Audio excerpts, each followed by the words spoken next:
French photographer and filmmaker Stéphane Granzitao was documenting sperm whales for his photo book and stumbled upon an unusual scene. The whales were standing in the water without moving, just standing there, but the reason why the sperm whales did this turned out to be even weird. What would you think if you spotted a group of vertically arranged whales? Are they communicating with the supreme alien intelligence? No, really.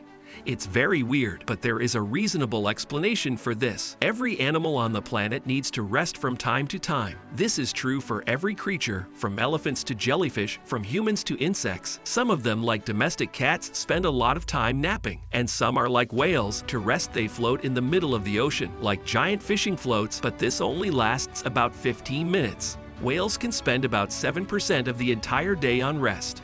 And this is a record among mammals. Does this count as sleeping? Well, it's pretty hard to fall asleep in such a short time, especially if your eyes continue to keep watching everything around you. Remember Gandalf?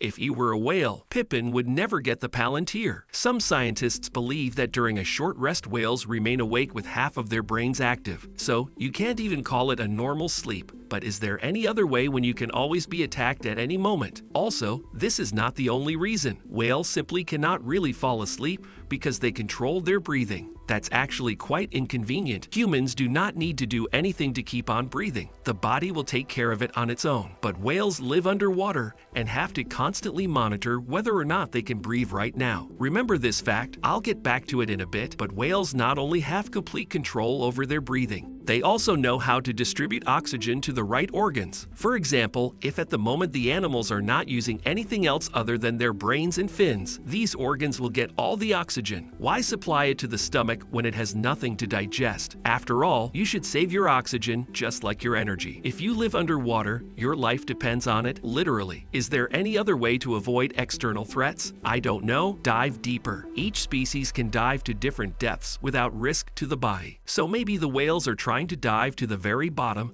so that some great white shark does not notice them. It sounds logical, so we'll put it down in the textbooks. What do you mean? It's not true. In fact, whales do not dive too deep to sleep. They need to emerge to the surface periodically to breathe again. Great white sharks in turn preferred great depths.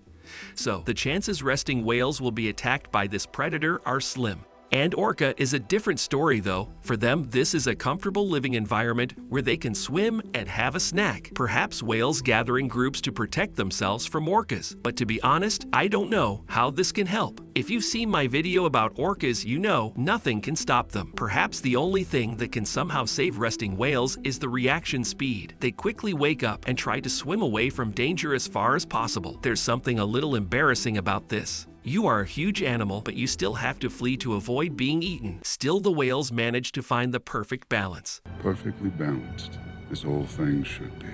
They can't go too close to the surface, and there are sunbeams and seagulls above. Going even deeper is also not an option, because the deeper you dive, the stronger the water pressure. I'm not sure if any of the sperm whales are bothered by that. They're tougher than humans after all. But why take a risk when you can avoid it? Besides, it's really cold down below, and who'd want to sleep in the cold? Especially when you're a whale, you need to maintain the temperature of your huge body. Well, don't forget that whales constantly need to breathe, which means they need to emerge to the surface. You've probably seen how whales breathe. Yes, these fountains are the result of that. To take a breath, the whales have to spout the water in the blowhole and swish. They need to do it every few minutes, depending on the species. It's unlikely that at least one whale would dare dive closer to the bottom if it might be too deep to take a breath of air in time. Apparently, it happens like that. The whales take a breath and dive into water, but not too deep, and gradually come back to the surface. It's believed that thanks to the arrangement of the internal organs, the whale's head is much lighter. So, at some point, whales freeze vertically. Catching whales while they relax requires tremendous luck. They're too timid and immediately swim away at the slightest hint of danger. So, when a group of researchers discovered sleeping sperm whales in 2008, they tried to get away from the animals as quietly and carefully as possible. But things turned out as usual. Yeah, they nudged one of the resting whales and scared away the whole group. Oh, and by the way, if the whales are watching everything that happens around them, why did they not immediately swim away when the ship approached them? Well, maybe because the ship is not an orca after all. Ah, that's a killer whale, a killer whale. It's just a ship. Steve, okay, everything is more or less clear when it comes to whales. What about the rest of the marine creatures? The ones that are not mammals? Take fish, for example. Can they fall asleep? Close your eyes. Relax. Nope. Since there's simply no dust under the water, fish do not have eyelids to close their eyes.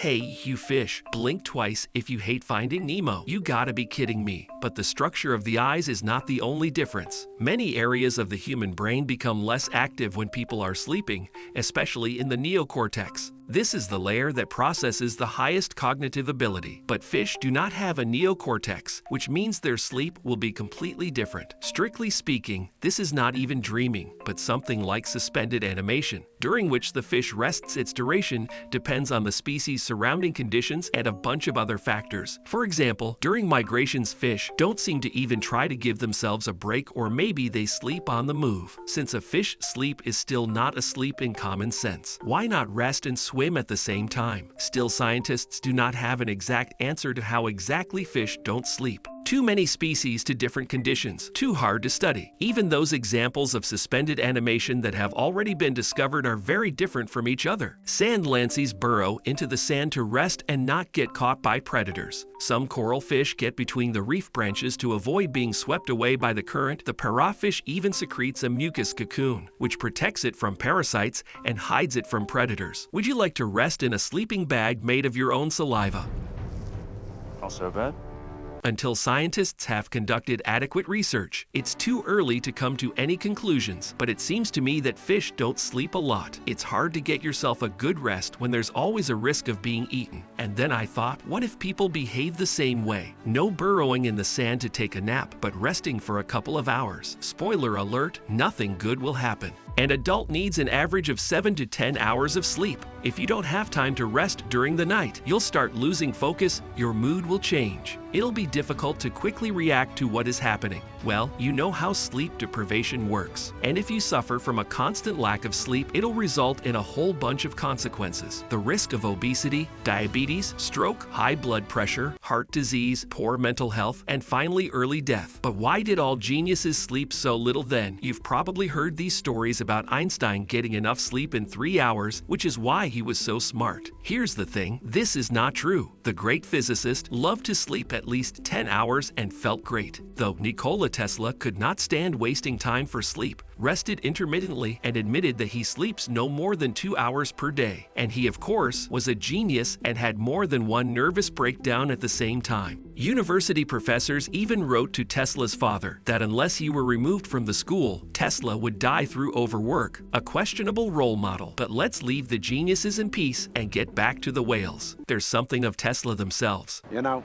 I'm something of a scientist myself. Well, in terms of resting time. Now, remember they're in complete control of their breathing, and here's the fact: whales can really drown. And this has happened before. Usually whales can calculate their timing, speed, and depth of their dive precisely. But sometimes they find themselves close to the coast where it's too shallow to swim, but deep enough for the water to get into the blowhole. The animals simply cannot breathe and they drown. That's because whales have lungs. Fish have no problems breathing underwater, but only if there's enough oxygen in this very water. If there are too many creatures in a small body of water, it literally becomes stifling. Fish can suffocate, and anyone who's been on crowded buses in hot weather can imagine what it feels like. See you later.